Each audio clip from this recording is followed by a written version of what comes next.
اللہ کب کس کو ہدایت دے دے کوئی نہیں جانتا۔ دین کے دشمنوں کو کب دین کی محبت سے نواز دے کچھ نہیں کہا جا سکتا۔ اللہ نے ایسے ایسے لوگوں کو ہدایت دی ہے کہ جو دین کے سخت دشمن تھے، دین اسلام سے سخت نفرت کیا کرتے تھے۔ ایسا ہی کچھ حضرت عمر رضی اللہ عنہ کے ساتھ ہوا کہ اسلام لانے سے قبل مسلمانوں کو سخت تکلیف پہنچاتے تھے، مسلمانوں سے سخت نفرت کیا کرتے تھے، یہاں تک کہ حضور اکرم صلی اللہ علیہ وسلم کے قتل کے در پہ رہا کرتے تھے۔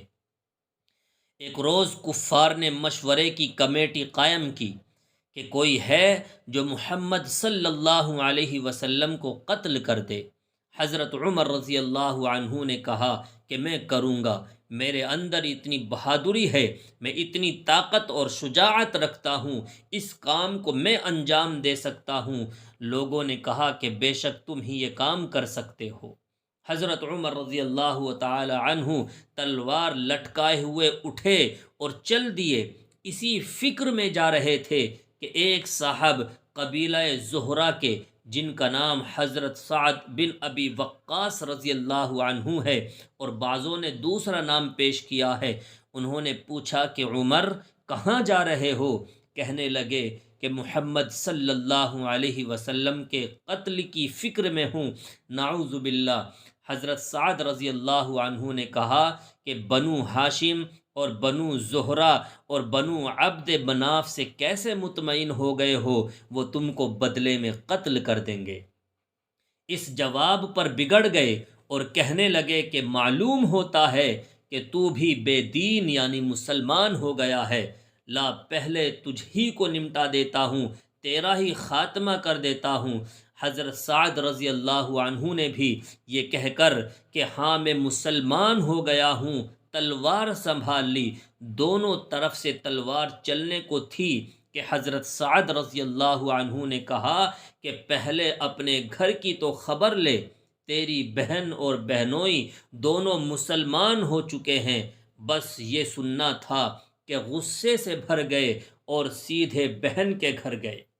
وہاں حضرت خباب رضی اللہ عنہ دروازہ بند کیے ہوئے ان دونوں میاں بیوی کو قرآن شریف پڑھا رہے تھے۔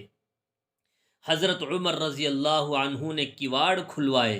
ان کی آواز سے حضرت خباب رضی اللہ عنہ تو جلدی سے اندر چھپ گئے اور وہ صحیفہ بھی جلدی میں باہر ہی رہ گیا جس پر قرآن کی آیت لکھی ہوئی تھی۔ ہمشیرہ نے کواڑ کھولے۔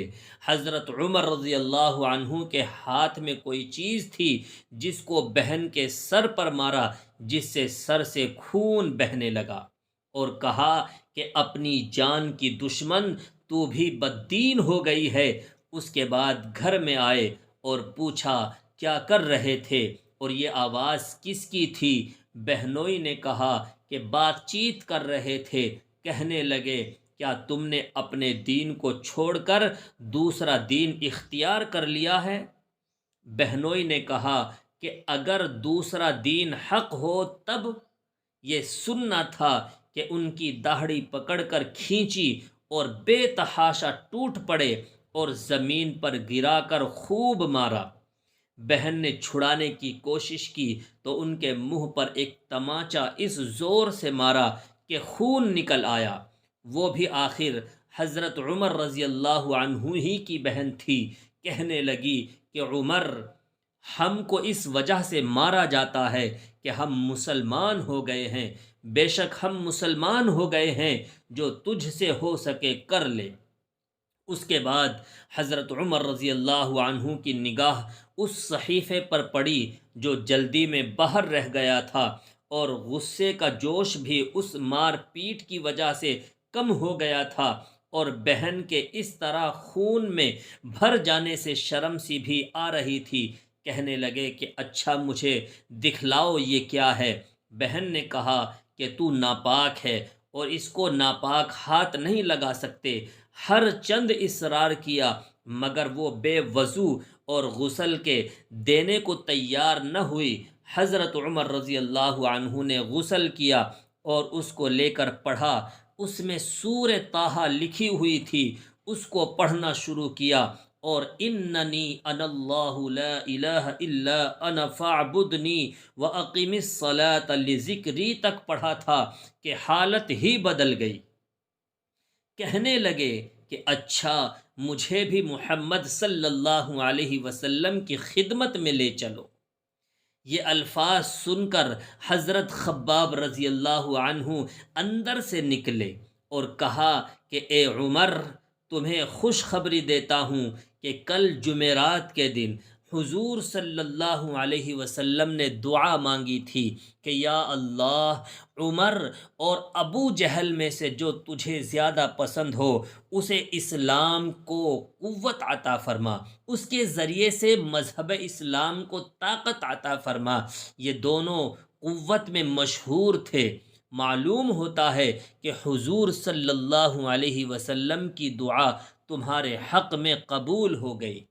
اس کے بعد حضور صلی اللہ علیہ وسلم کی خدمت میں حاضر ہوئے اور جمعے کی صبح کو مسلمان ہو گئے۔